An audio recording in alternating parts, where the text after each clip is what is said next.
Okay, so I looked up the world's smallest cell phone on the computer on my cell phone, and it said that the smallest cell phone is about the size of your thumb.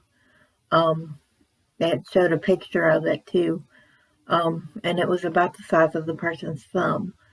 So the internet can be transferred on a device as small as the size of your thumb, and technology is getting better. So I think that very shortly they're going to have it the size of the RFID chip or something around that size.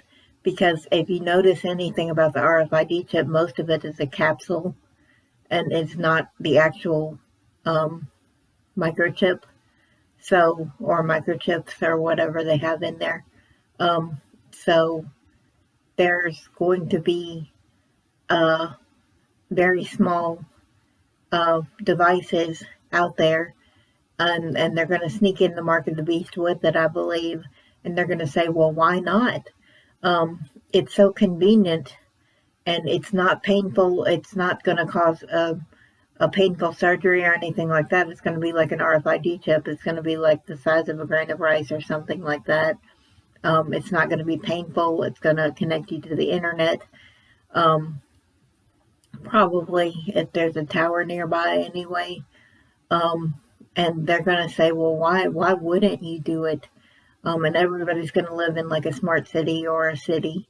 It doesn't have to be a smart city really because that those devices can contain the internet anyway.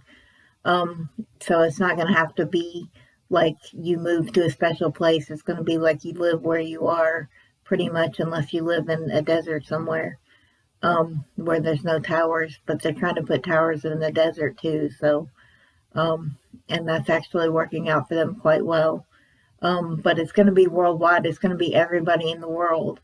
So they've got to pay attention to their desert areas and stuff like that, like Africa and places like that that have desert areas too.